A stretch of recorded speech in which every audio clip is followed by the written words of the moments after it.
할렐루야. 오늘은 에베소서 5장 16절 말씀으로 설교 제목은 세월을 아끼는 핵심 두 가지, 시간을 소중히 사용하십시오 라는 제목으로 하겠습니다. 다시 한번 얘기하면 세월을 아끼십시오. 핵심 두 가지, 시간을 소중히 사용하십시오 라는데 오늘 말씀에는 두 가지 뜻을 드리겠습니다. 핵심. 첫째는 믿음 생활을 우선할 때 세월을 아끼게 됩니다. 두 번째는 하나님 앞에 설 때를 생각하면 세월을 아끼게 됩니다. 라는 말씀으로 전가하도록 하겠습니다. 오늘 에베소서 5장 16절 말씀을 읽도록 하겠습니다. 세월을 아끼라 때가 악하니라 라는 말씀입니다. 다시 한번 더 얘기할게요. 에베소서 5장 16절 세월을 아끼라 때가 악하니라. 두 가지죠. 세월을 아끼라. 즉 여러분의 시간을 소중히 사용해라. 허비하지 마라. 왜? 때가 악하다는 거예요. 그럼 우리가 세월을 아낄 수 있는 방법이 뭐냐? 오늘 말씀했던 두 가지요. 첫째가 믿음 생활을 우선으로 하면 여러분에게 주어진 시간들을 아낄 수 있어요. 두 번째는 하나님 심판대 앞에 설 때를 생각할 때 우리의 시간들을 아낄 수가 있다는 겁니다. 우리는 돈도 아끼고 많이 아끼는 것 중에 대표가 뭡니까? 돈을 아끼고 음식을 아끼잖아요. 그런데 존경하는 여러분, 제일 아껴야 될 게 뭐냐면 사실은 여러분한테 주어진 시간입니다. 네. 여러분의 가장 큰 재산이 뭐냐고 얘기하면 여러분한테 주어진 시간이에요. 그런데 아쉽게도 여기 계신 여러분들은 젊은 사람보다 이제 사용할 시간이 점점 줄어들고 있는 거예요. 그래서 이 줄어든 이 시간을 과연 어떻게 쓸 것인가? 오늘의 핵심이에요. 그럴 때 여러분 두 가지를 가슴에 새기고 여러분 삶에 실천하면 돼요. 첫째, 믿음 생활을 우선적으로 하면 여러분한테 이제 남아있는 얼마 안 되는 시간을 아낄 수가 있다. 두 번째는 뭘까요? 하나님 심판대 앞에 설 때를 생각하면 여러분한테 시간을 아낄 수가 있습니다. 네. 여러분 인생의 가장 소중한 자원이 뭐냐고 꼽는다면 여러분 건강도 아니고 여러분 가지고 있는 재산도 아니고 여러분의 자동차도 아니에요. 하나라고 얘기하면 뭐냐면 시간입니다. 자, 여러분 오늘 모든 사람에게 여러분 통장에 돈이 144만 원 입금이 됩니다. 적습니까? 큽니까? 1인 하루 노동 임금이 지금 한 25만 원이 치면 하루에 아침에 자고 나면 여러분 통장에 얼마가 입금이 되냐면 144만 원이 입금이 돼요. 그런데 이 돈은 오늘 여러분 밤 12시가 되면 이 144만 원을 안 쓰면 없어져요. 네. 그러면 오늘 여러분한테 아침에 주어진 144만 원을 가지고 사용해야 됩니까? 안 해야 됩니까? 잘 해야 되죠. 왜 그럴까요? 밤 12시가 되면 이 잔액이 쌓이는 것이 아니라 없어지는 거예요. 그렇죠. 궁금하죠? 144만 원이라는 게 뭐냐면 다른 게 아니고 여러분 시간입니다. 하루 24시간을 60으로 곱하면 144가 나와요. 그래서 여러분한테 이렇게 드린 얘기는 뭐냐면 여러분 시간을 소중히 안 여기기 때문에 그 시간을 돈으로 환산을 해서 여러분들이 이해하기 쉽게끔 오늘 주어지는 거예요. 근데 어떤 분은 이 144만 원을 가지고 열심히 사용하는 사람이 있는 반면에 이 사람 자기 통장에 144만 원이 입금되는 걸 조차도 모르고 가난하게 사는 사람들이 너무 많은 거예요. 여러분 인생은 결국은 뭐냐면 여러분한테 오늘 똑같이 주어진 이 144분을 어떻게 사용하느냐에 따라서 여러분 미래가 결정되는 거예요. 할렐루야. 그래서 우리는 이 시간들을 잘 사용해야 되는 것이 오늘 사도 바울 선생이 그래 얘기해요. 왜 사람들이 세월을 안 아끼냐면 답이 오늘 본문 말씀에 있어요. 그게 뭐냐? 세상이 악하다는 거예요. 세상이 악하기 때문에 이 악한 세상, 즉 세상이 악하다는 말은 한마디로 쉽게 하면 세상이 악하다는 말이 무슨 말일까요? 무슨 말일까요? 이게 너무 포괄적인데 한마디로 여러분들 증명시키면 하나님 없이 살아도 된다고 가는 세상이 악하다는 거예요. 근데 존경하는 선생님들, 이 세상을 하나님 없이 사는 것이 정말 맞는 답일까요? 틀린 답일까요? 틀린 겁니다. 사람은 하나님 없이는 절대 살 수 없습니다. 그러면 왜 세상 사람들이 하나님 없이 살아도 된다고 할까요? 그거는요, 그 속에 들어가면 무슨 생각이 있어요? 무슨 생각인가 합니까? 하나님 존재가 있다면요, 내가 내 마음대로 죄를 못 짓습니다. 그렇죠? 우리가 하나님이 계신다고 생각하는 사람 앞에서는 함부로 죄를 못 지어요. 그런데 내가 자유롭게, 여러분들이 자유롭게 죄를 마음껏 지르고 싶은 시간도 있고 물질이 있으면 하나님이 있는 게 좋을까요? 없는 게 좋을까요? 없는 게 좋습니다. 그래, 무신론자에 깊이 들어가 보면 결국은 그게 불신이에요. 자기 마음대로 내 소견대로 살고 싶다는 거예요. 존경하는 여러분. 자, 그러면 하센터장, 그게 무슨 문제가 되냐고 하지만 왜 여기서 우리가 조금만 더 생각해 봅시다. 하나님 없이 살게 되면 내 마음대로 죄를 지을 수 있다 했잖아요. 그러면 여러분들이 오늘도 얘기하지만 여러분 이걸 생각해.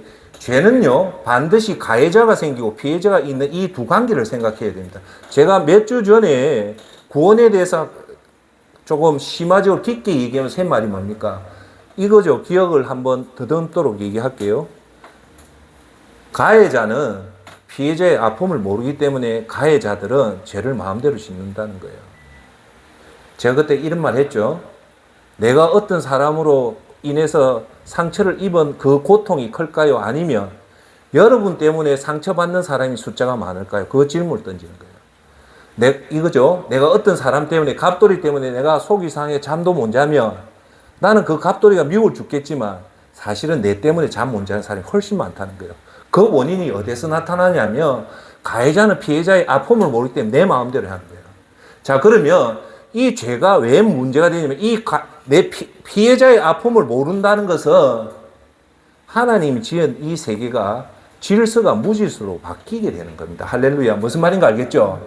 그럼 이 세계가 운영되려면 질서가 잡혀야 되는데 하나님 창조를 할 때 이 무질서한 세계를 하나님이 질서를 잡았잖아요. 죄가 이 질서를 파괴하는 거예요. 예. 자, 그래서 이 세월이 악하다는 것은 궁극적으로 하나님 없이 살아라. 그것이 가장 무섭기 때문에 거기다가 자칫 여러분이 판단을 잘못하면 세월을 허비하는 거예요. 자, 우리가 오늘 제가 선생님들한테 드리는 핵심 요소는 뭐냐면 잘 들으십시오. 평생 목표를 딱 정해라는 거예요. 뭐요? 평생 목표.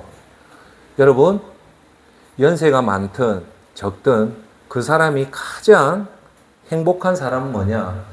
내가 죽을 때까지 집중할 수 있는 대상을 갖고 사는 사람과 대상 없이 부평초 같이 사는 사람 차입니다. 여러분, 지금이라도 안 늦었으니까 나는 하나님 앞에 설 때까지 내가 꼭 잡아야 될 목표가 있는가 한번 점검해 보시고, 만약에 있다면 그 목표를 더 꼭 잡아야 되고, 없다면 지금이라도 안 늦었으니까 목표를 잡기 바랍니다. 그 목표는 크게 네 가지예요. 첫째, 천국 입성을 하는 목표를 가지라는 거예요. 우리의 모든 시험 중에 제일 중요한 시험은 사실 대학 입시도 아니고 공무원 시험도 아니고 구원시험입니다. 구원시험. 여러분들이 저와 여러분 이 구원시험, 지옥을 피해서 천국에 입성하는 이 시험에만 합격한다면 여러분 최고의 시험에 합격한 거예요. 두 번째가 뭐냐? 지난번 설교 때 했던 말씀.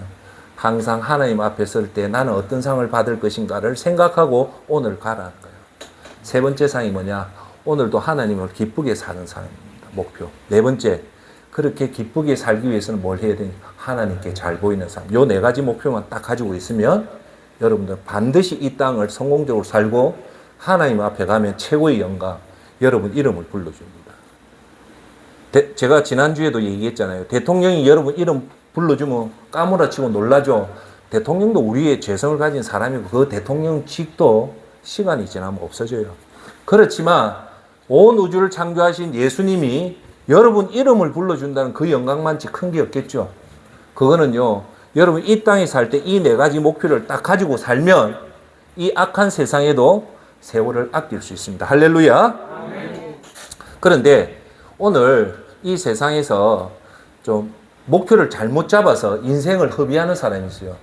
하나 예를 한번 들어볼게요. 제가 제일 안타깝게 생각하는 사람이 뭐냐? 오늘 첫 번째는 믿음의 우선 생활을 해라는 거예요. 우리가 세월을 아낄 수 있는 방법은 하나님 앞에 너 참 잘 살았다. 이 박수를 받아야 될 거 아닙니까? 그죠? 그러려면 첫째 먼저 따라합시다. 믿음 생활을 우선으로 하자. 예. 믿음 생활 우선으로 한다는 게 뭐냐면 믿음 생활 우선하면 제일 먼저 여러분 입에서 놔야 될 말씀은 예배를 소중히 하는 거다. 할렐루야. 어떤 경우든 제가 여러분한테 바로메터 합니다. 매일 하루에 한 번 예배 드리는 것이 기쁨으로 여기면 여러분 만점입니다. 여러분 일주일에 한 번 주일날 교회 가서 예배 드린다는 건 제가 볼 때 100점 만점에 10점도 안 되는 거예요. 꼭 명심하십시오. 여기 계신 사모님과 우리 선생님은 연세가 많기 때문에 이제 제일 먼저 믿음의 우선의 최고봉은 뭐다? 예배다. 할렐루야. 두 번째가 뭡니까? 하나님 앞에 말씀을 듣고 말씀을 읽는 것을 우선적으로 해야 됩니다. 그럴 때 여러분 아는데.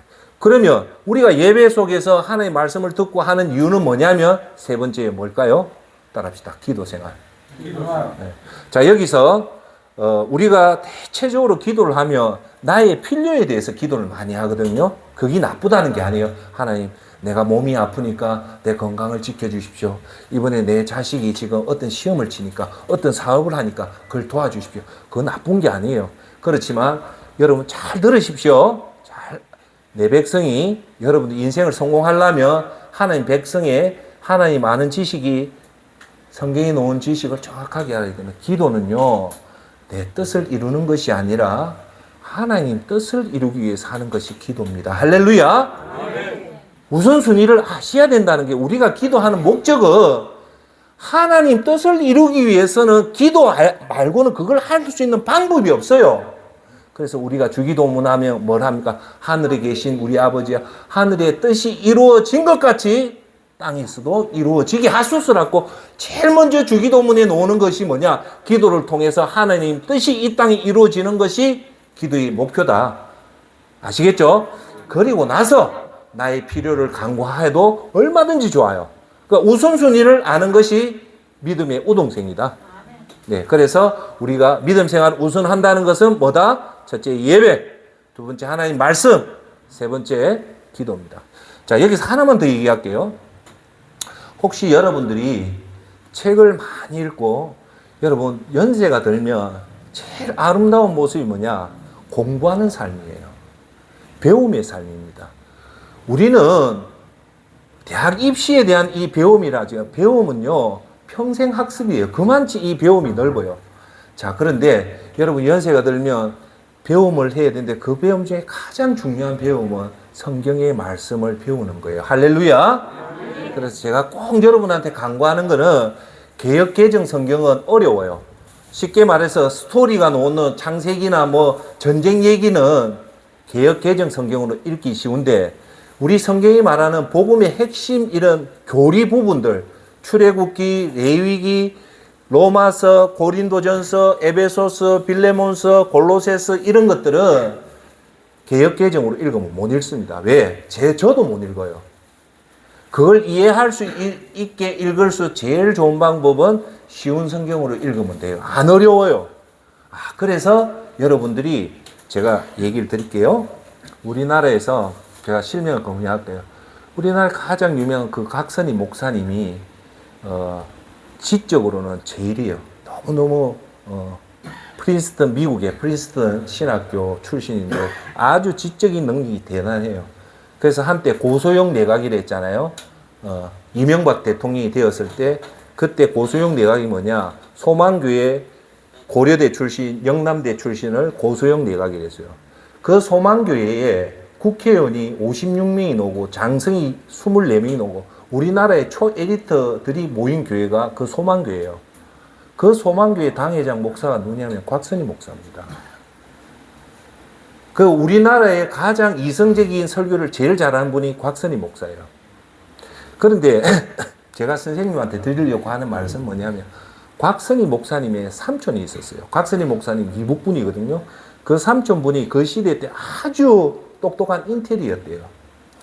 그래, 각 목사가 그 자기 작은아버지 집에 가면 그렇게 책이 많고 너무너무 지적으로 공부하는 그 분위기 속에서 강 목사님도 그런 분위기에서 공부를 열심히 했던 분인데, 제가 여러분한테 드릴 말씀은 이 곽선희 목사의 작은 아버지가 항상 집에 가면 서재가 큰데 책이 많은데 그렇게 깨끗하게 책을 읽더래요. 얼마나 좋은 모습입니까? 제가 선생님하고 사모님한테 꼭 드릴 말씀은, 여러분들이요, 자식들한테 제일 보기 좋은 모습은 뭐냐? 첫째, 예배당 가는 모습. 두 번째, 집에서 깨끗한 모습으로 조용하게 기도하는 모습. 세 번째, 애들 앞에서 성경 읽는 모습. 이거는요, 자식들한테 100억의 재산을 물려주는 것보다 훨씬 더 중요한 재산을 물려주는 거예요. 그런데 곽 목사가 자기 작은아버지가 거의 80대 됐을 때 작은아버지 집에 방문을 하니까요, 그 많던 책이 없어졌대요. 그 많던 서재의 책이 하나도 없고요. 서재 위에 책상에 딱 한 권의 책이 있던데 그게 뭐냐? 성경이더래요.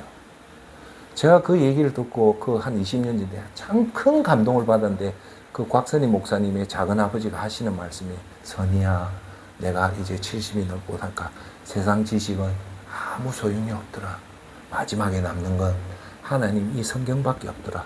라는 그 말씀을 하더라는 거예요. 그래서 저도 그때부터 성경이 그만치 중요하구나. 여러분, 성경을 읽어보면요, 그 속에 어마어마한 놀라운 말씀들이 보화가 가득 차 있습니다. 그래서 여러분들, 믿음의 우선순위를 한다는 것은 성경이 재미있어야 돼요. 쉬운 성경으로 항상 하루에 처음부터 1시간 못 읽어요. 10분씩 읽고 하면서, 이거 이렇게 읽으면 자식들한테, 손자들한테 큰 영향을 준다고 생각하고, 손자하고 자식한테 우리가 100억이라는 큰 돈의 재산을 물려줄 수는 없지만 믿음의 재산, 이런 좋은 모습을 물려주면 자녀들이 그걸 크게 받는 겁니다. 할렐루야. 믿음의 우선을 하며 세월을 아낄 수 있다는 것은, 그리고 해서 우리가 할 수 있는 것은 오늘 여러분이 전도하듯이, 이 전도는 너무너무 중요해요. 그래서 오늘 여러분 머릿속에 우리 김종현 팀장, 박영호 총무님들이 이래 전도해 왔잖아요. 믿는 사람들 데려와도 괜찮아요. 오늘 여러분 머릿속에 이제 6월이 다 가면 하반기가 시작하잖아요. 그럼 여러분 머릿속에 6개월 동안 한 명이라도 내가 전도해야 되겠다. 그 목표를 꼭 세워야 돼요. 그렇게 해서 그 사람이 아예 예수님을 모르는 사람이면 기도로서 그 마음의 돌밭을 옥토로 만들어 놔야 돼요. 옥토로 안 만들어 놔면 전도가 안 돼요. 그래서 전도에 대해서 열심히 할 때 하나님이 여러분 중심을 보기 때문에 여러분들이 별로 이 땅이 별거 아니지만 하늘 날아가면 잘했다 칭찬받는 거예요. 자, 두 번째가 뭐냐면, 그 다음 주에 이제 전도를 하면 믿음의 우선이란 건 뭐냐? 구제입니다.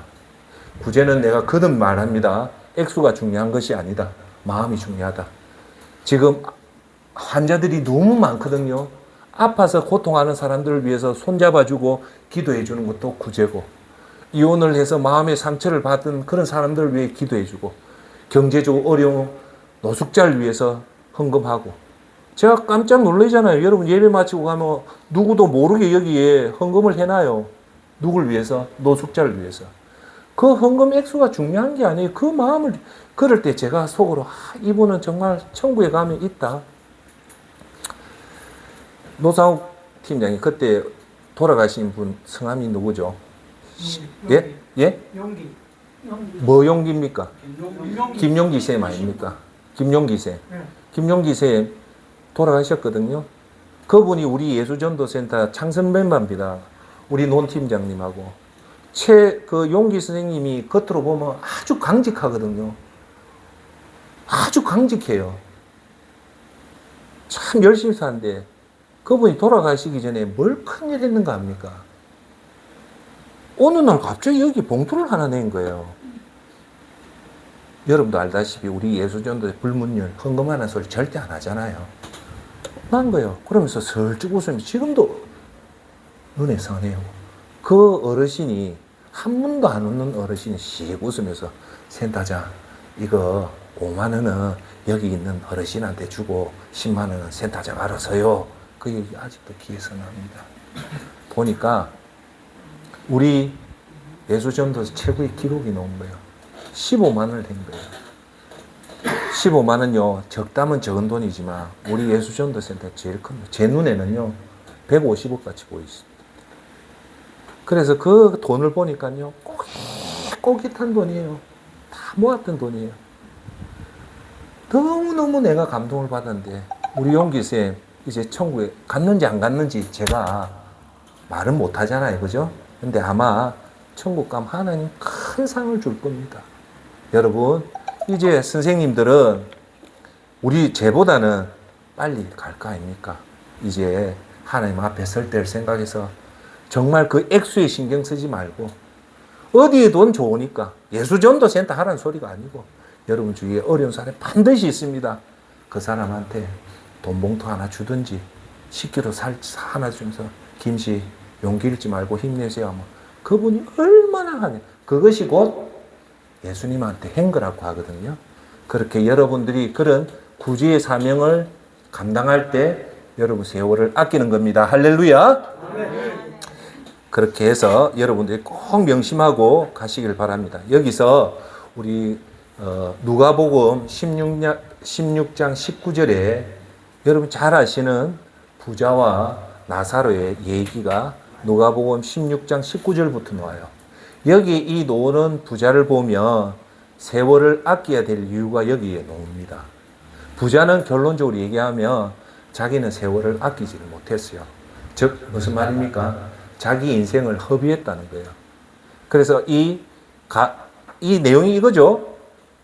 부자가 있었고 나사로가 있었는데 부자는 평생 하루에도 매일 잔치를 열었고 나사로는 너무 가난해서 그 문 앞에서 떨어지는 부스러기를 먹고 살았는데 어느 날 둘 다 죽었는데 눈을 떠보니까 부자는 지옥에서 있고 나사로는 아브라함의 품에 있었다는 그 얘기를 통해서 부자가 세 가지의 세월을 놓친 이유에 대해서 말씀을 드려볼게요. 첫 번째, 부자는요, 세상 이후에 천국과 지옥을 준비를 전혀 안 한 겁니다. 내세를 전혀 몰랐다는 거예요. 그러다 보니까 자기가 한 것이 뭡니까? 오직 잔치만 벌려서 자기만 즐겼다는 거예요. 이 사람한테 과연 이 삶이 끝나고 나서 하나님 앞에 선다는 것을 생각했다면 세월을 허비했을까요? 허비 못했습니다. 부자가 첫 번째 놓쳤다는 것은 이 삶이 끝나고 반드시 하나님 앞에 선다는 그것을 놓치고 있었다는 겁니다. 두 번째, 우리가 부자에서 배울 수 있는 교훈은 부자는요, 오직 먹고 마시고 즐기는 자기 육체의 즐거움에만 노력을 했지 내 속에 있는 영혼에 대해서는 관심이 전혀 없었다는 겁니다. 할렐루야. 자 보십시오. 제가 얘기했잖아요. 항상 얘기하는 거. 어제 죽었던 노숙자를요, 전 세계에 예산을 다 들여서 이 한 사람 살리라면 살릴 수 있냐? 못 살립니다. 전 세계의 무기 중에 제일 큰 무기가 항공모함이랬잖아요. 그 항공모함 무기를 팔아도 한 사람은 못 살려요. 그렇죠?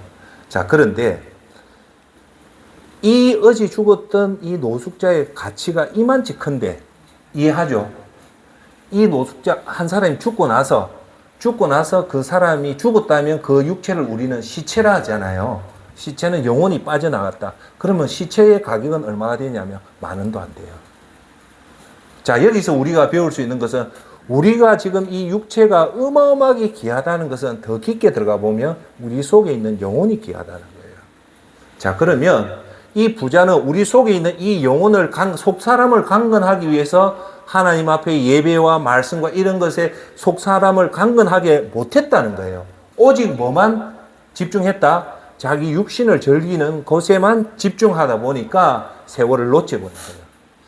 존경하는 여러분, 고린도전서에 이 말이 나옵니다. 우리의 육체는 세월이 점점 흐르면 후패해가나 늙어가나 반면에 우리의 속 사람은 날로 날로 강건해져야 된다. 그래서 저와 여러분들은 나이가 들면 들수록 성령의 충만함을 받아서 속 사람이 강건하면 부자와 같은 치명적인 실수를 막을 수 있습니다. 세 번째는 부자가 놓쳤던 세월을 아끼는 부분 중에 놓쳤던 게 뭐냐? 가난한 자를 전혀 생각하지 못했다는 거예요. 여러분, 누가복음 그 16장에 아브라함이 뭐라고 얘기하냐면 놀라운 말을 해요. 부자 네가 이 지옥에 간 이유를 얘기를 해요. 그걸 한번 자세히 봐보세요. 뭐라고 얘기하냐면 너는 이 땅에 먹고 마시고 네가 즐기고 살았기 때문에 지옥 왔다는 거예요. 의의 얘기입니다. 죄 지어서 온 것도 아니고 네만 즐기다 왔다는 말은 뭐냐? 가난한 자를 외면하고 살았다는 거예요. 할렐루야. 자, 여러분 꼭 여러분 가슴에 새겨야 될 말씀이 있습니다. 그게 뭐냐? 이 부자는 고린도 전서 4장 7절 말씀을 몰랐다는 거예요. 하수동 센터장 말이 아니고 고린도 전서 4장 7절 말씀이 뭐다 놓으냐? 여러분이 하나님께로부터 받지 않은 것이 무엇이 있습니까? 모두 받은 것인데 왜 받지 않은 것처럼 자랑하고 있습니까? 이 말이 뭡니까? 자, 따라 한번 해볼까요? 하나님께로부터 받지 않은 것이 무엇이 있습니까? 모두 받은 것인데, 자, 이 말은 이 부자가 된 것은 자기 노력으로 부자가 된 겁니까? 하나님 주신 겁니까? 분명히 하나님 주신 거예요. 우리가 하나님 모르는 사람들은 제일 착각이 뭐냐? 내 노력으로 이걸 벌었다고 생각해서 내 거라고 생각하는데 그거는 하수 중에 최하수입니다.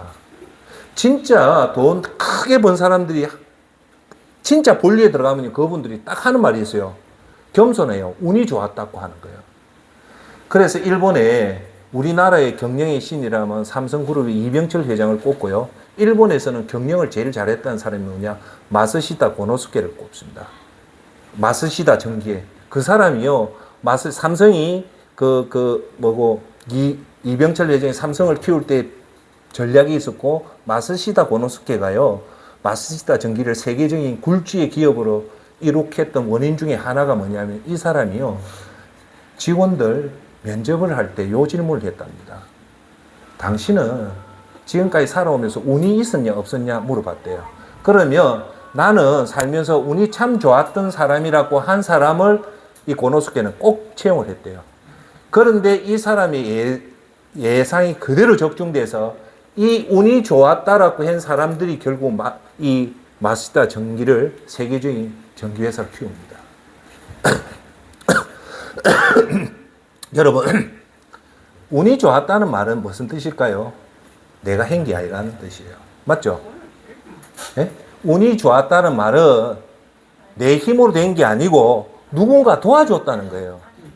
그러니까 어째 보면 하나님을 모르는 사람이 진리에 깊숙하게 들어가서 진리를 발견하면 놓는 말이 뭐냐? 나는 운이 좋았다는 거예요. 그래서 여러분들 주위에 딱 보시면 운이 좋았다는 사람은요, 반드시 일반인하고 틀려요. 여러분, 내가 운이 좋았다는 얘기 한번 합시다. 거지가 운이 좋았다는 소리 들어봤어요? 못 듣습니다.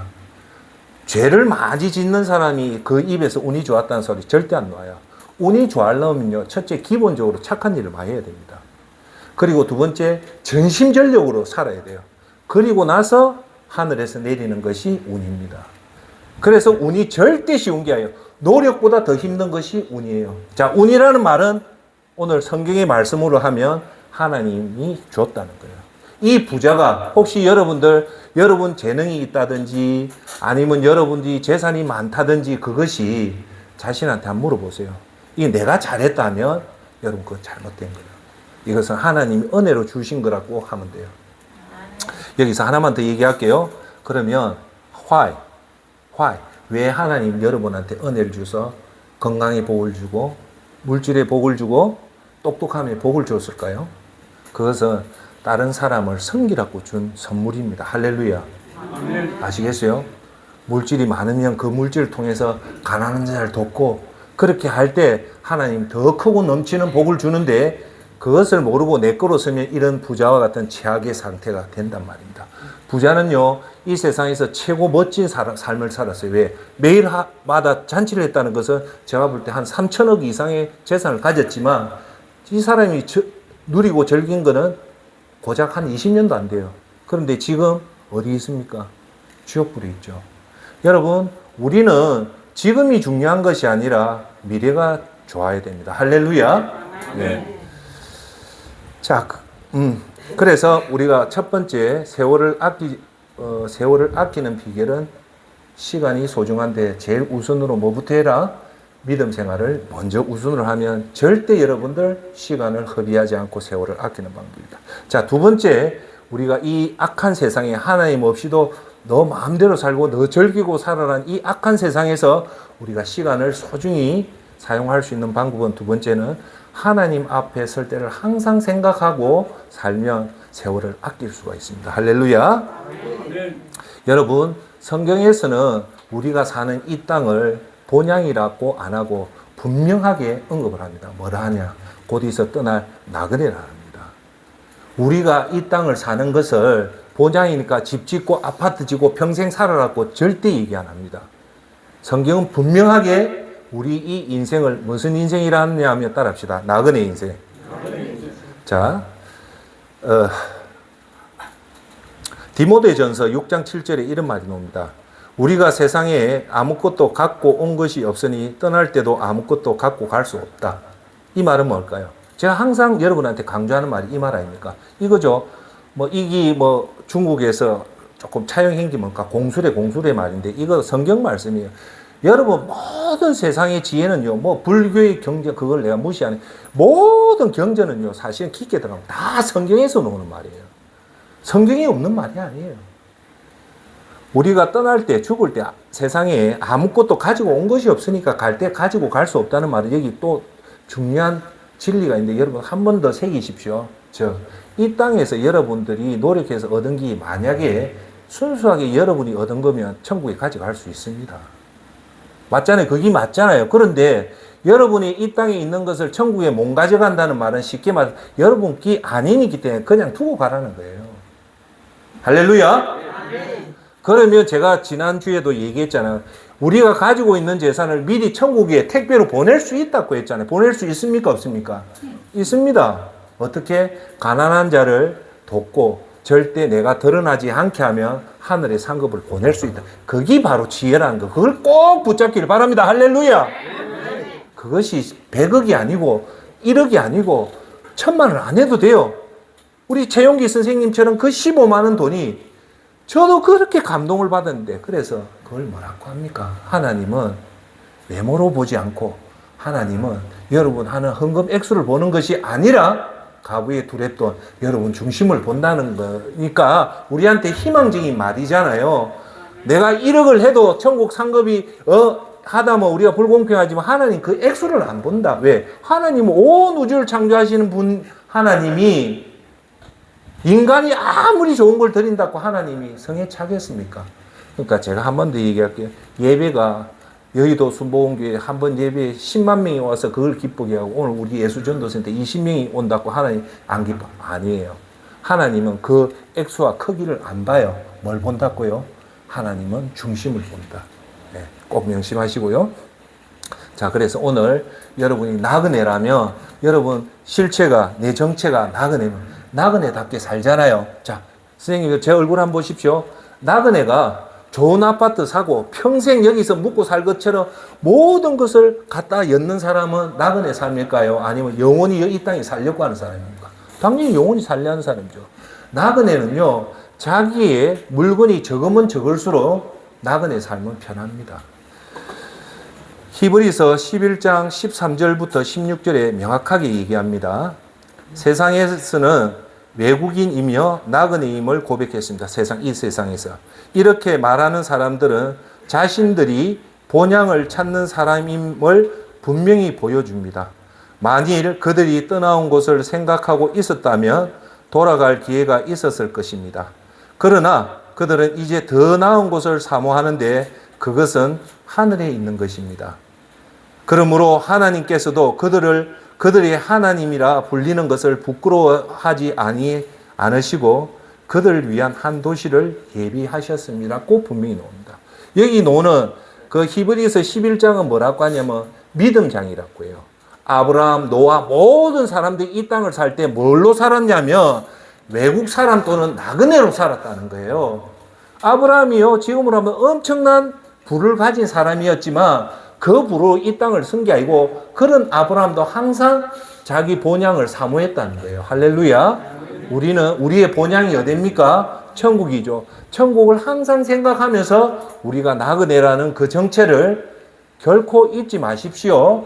왜 제가 이걸 강조하냐면 우리가 항상 나그네를 우리 가슴 속에 두면요, 이 땅의 집착을 벗어버릴 수 있어요. 그걸 안 하면 자꾸 이 땅에 영원히 살 것처럼 자꾸 삭기를 하거든요. 할렐루야. 우리는 곧 떠나는 거니까 이 땅에 너무 미련 가지면 안 돼요. 열심히 살되 따라합시다. 미련은 갖지 말자.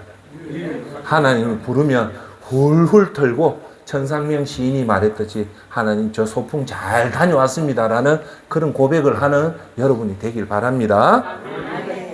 그리고 창세기 47장 9절에 이렇게 나옵니다. 야곱이 그 가나안 땅에서 바로 앞에 이집트 왕에 섰을 때 그 바로가 요셉의 아버지잖아요. 야곱, 당신 나이가 몇 살이 되었어요? 했을 때 야곱이 나이를 얘기하는 장면에 보면 핵심적인 말을 여기서 야곱이 고백을 합니다. 그게 창세기 47장 9절. 야곱이 바로에게 아뢰되, 이 말 전에 뭐라냐? 바로가 야곱한테 당신 몇 살이냐고 물어보니까 야곱이 바로에게 이르되, 내 나그네 길의 세월이 130년이니이다. 130살이라고, how old are you? 당신 나이가 몇 살이냐니까 야곱이, 130입니다. 그래 한 게 아니라 그 앞에 뭐를 붙였어요. 뭐를 붙였냐? 나그네의 길의 세월이라는 겁니다. 내 130년 세월 살았지만 이 세월을 무슨 세월이다? 나그네 삶이라고 정확하게 얘기를 합니다. 내 나이가 얼마 못돼 우리 조상의 나그네 길의 연주에 미치지 못하나 험악한 세월을 보내었나이다 하고 야곱이 바로에게 대답하였다. 여기서 중요한 말을 두 가지를 해요. 하나는 내 나이가 130인데 그 130년 세월이 나그네 세월이었다고 얘기를 하면서 이 이스라엘 12족속이 누구의 태에서 나오냐면 야곱의 태에서 12아들이 나오는데 그 이렇게 위대한 삶을 살았던 야곱이 인생을 돌아보면서 한 말이 뭐냐면 놀라운 말을 합니다. 내 인생이 해피한 인생, 행복한 인생이 아니라 뭐라냐? 험악한 세월을 보냈다는 거야.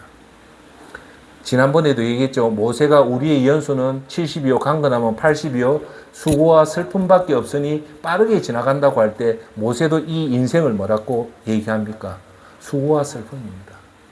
여러분, 예수님 잘 믿어도요, 절대 속지 마십시오. 예수님 잘 믿는다고 여러분 삶이 형통한 삶 절대 안 옵니다. 여전히 세상 사람보다 더 많은 어려움이 찾아와요. 그건 분명해요. 왜 우리가 예수님 믿어도 잘 믿어도 형통한 삶이라고 자꾸 어려움이 오냐면 그게 아담이 하와가 선악과를 따먹으면서 죄가 들어옴으로써 하나님이 인간의 저주를 내는데 땀을 흘리지 않고는 음식을 못 먹는 저주가 왔기 때문에 예수님 잘 믿는 사람이나 예수님 안 믿는 사람 어려움은 똑같이 와요. 저도 요새 너무 어려워요. 그런데 왜 그러면 이게 중요해요. 왜 하나님 말씀을 잘 믿고 정말 열심히 사는 사람한테도 왜 세상 사람보다 더 어려움을 많이 줄까요? 분명히 하나님은 우리한테 축복을 준데 왜 이런 어려움 줄까요? 존경하는 여러분, 우리 유튜브 보시는 여러분 믿음 생활 잘한다고 여러분 삶이 확 변하고 확 풀리고 확 행복이 옵니까? 아니와요. 그 중에 하나는 잘 들으십시오. 여러분들이 하나님은요, 여러분의 믿음에 성숙한 그 단계, 성화의 단계를 요구를 하거든요. 예수님을 믿고 점점 올라가는. 자, 보세요. 우리가 어떤 어려움이 당하죠. 당하면 여러분 믿음이 몇 점인가를 알 수 있는 방법, 어려움을 딱 당해보면 내 믿음이 실제 내가 생각했던 믿음과 실제 점수를 매기보면 딱 알아요. 대부분 나는 믿음이 참 좋다. 왜? 예배도 열심히 다니고 기도도 1시간 하고 성경도 꾸준하게 읽고 선교도 하고 전도도 하고 구제도 하고 하니까 나는 최고다라고 생각을 하는데 어려움을 딱 당하면요. 그 어려움에 반응하는 내 모습이나 여러분 모습을 보면 실제 내 믿음이 딱 드러나요. 그것은 어려움을 안 당하면 여러분 믿음을 알 수가 없어요. 그 어려움을 통해서 제 얘기할게요. 제가 깜짝 놀래요. 그래서 저는 사람들하고 비교하면 저는 에리트라고 얘기할 수 있어요. 진짜요? 점수를 치면 100점에 한 90점은 된다고 하는데 어려움을 딱 당해보면요. 내가 웃어요. 참 어려움을 당해보고 당하면서 내가 반응하는 점수를 보면 실제로 90점 같지만 사실은 한 40점도 안 돼요. 깜짝 놀래요. 어려움 당했을 때 내가 헤쳐가는 모습들이 하나님 말씀대로 헤쳐가는 게 아니고 아직도 연약한 믿음이라는 거 알게 됨으로 해서 그것이 끝이 아니고 그걸 알면 지피지기면 백지. 아, 내가 아직도 많이 부족하구나 하면서 더 하나님 앞에 나아가게 되고 더 순수한 믿음을 가지고 더 하나님 앞에 나아감으로써 우리 믿음이 조금씩 성장해 나가기 위해서 하나님이 예수님을 잘 믿는 사람한테도 시련을 주는 이유가 그겁니다. 할렐루야. 레위기 20장 23절에 이런 말이 나옵니다. 잘 들으십시오. 레위기 20장 23절. 땅은 원래 나의 것이므로 하나님의 것이므로 너희는 땅을 아주 팔지는 못할 것이다. 지금요, 여러분, 중국은요, 땅은 국가 땅입니다. 땅을 등기부등본 때 보면 땅은 우리는 건물에 보면 땅 등기부등본이 있고 토지 등기부등본이 있고 건물 등기부등본이 있잖아요. 그 토지 등기부등본에 하수동, 건물에도 하수동으로 되어 있지만 중국이나 이런 나라 가보면 등기부등본 때문에 토지에는 여러분 이름이 없어. 개인기 아니에요. 국가 거예요. 그래서 땅은 원래 하느님 것이기 때문에 개인을 절대 못 줍니다. 우리나라 몇몇 나라만 땅도 개인이 차지할 뿐이지 근본은 땅은 절대 개인한테 안 줍니다. 그 말이 레위기 20장 23절에 정확하게 나와요. 다시 한번 읽어볼게요. 땅은 원래 나의 것이므로 너희는 땅을 아주 팔지는 못할 것이다. 너희는 내 땅에 잠시 동안 사는 외국인이요 나 그 내 일뿐이다. 분명히 얘기하잖아요. 하나님은 우리 인생을 뭐라고 얘기한다? 외국인이고 나그네다. 그러니까 여기서 본토같이 살지 말라고 하는 겁니다. 할렐루야. 자, 그래서 우리가 아까도 제가 여러분한테 얘기했다시피 세상이 악한 이유는 하나님 없이도 살아라고 하기 때문에 거기다가 말려들면은 우리가 힘들게 된다. 근데 여러분, 제가 여기서 꼭 말씀드리고 싶은 거는 제가 이런 믿음 생활을 하면서 제일 안타까운 분이 뭐냐면 하나님 외에 다른 종교에 빠진 사람은 참 안타까워요. 그렇다고 그 종교를 제가 비방할 마음도 없고 절대 끊을 마음도 없는데 특히나 그 종교에 깊게 관여된 사람은 끄집어내기가 너무너무 힘들어요. 왜? 자기도 한평생 그 교회에 목숨을 바쳤기 때문에. 우리 숫자말로 불교계의 성인 이성철 어르신 같은 경우 우리 기독교인도 존경하잖아요. 정말 한평생을 누워 앉았고 앉아서 잔 그 위대하신 어른이잖아요. 그런데 그분이 종교를 방향을 잘못 잡아서 그분이 왜 위대한가 합니까? 그 위대하신 분이 끝에는요 자기가 바르게 고백을 하는 거예요. 여러분 알다시피 이성철 그분이요 딸이 한 명이 있었어요. 마지막에 딸을 불러다가 한마디 나 평생 중생들 거짓말하고 이제 지옥 간다. 그걸 분명히 얘기를 해요. 왜? 깊게 들어가서 보니까 여러분 어떤 종교도요 나 외에 다른 신을 섬기라는 계명이 없어요. 오직 십계명에만 나 외에 다른 신을 섬기지 말은 말이지 어떤 종교에도 나 외에 다른 신 섬기지는 말은 말이 없습니다. 예. 그래서 제가 제일 안타까운 거는 다른 교회에 빠져서 빠진다는 표현이 그 교회에 혈중하는 사람 보면 너무 마음이 아파요. 그 사람을 끄집어낼 방법이 없어요. 기도할 수 있는 방법밖에 없어요. 그래서 우리가 믿음을 선택하는 것도 너무너무 중요합니다. 할렐루야. 아멘. 그래서 저는 제가 항상 내 마음속에 드는 불문율이 타 종교는 절대 비방 안 합니다. 그렇다고 내가 칭찬 안 하지만 그분들을 그 종교를 믿는 사람들의 인격을 존중을 해야 될 거 아닙니까? 두 번째, 도박에 빠진 사람이요 평생 허송세월 보냅니다. 마약보다 더 무서운 게 도박입니다.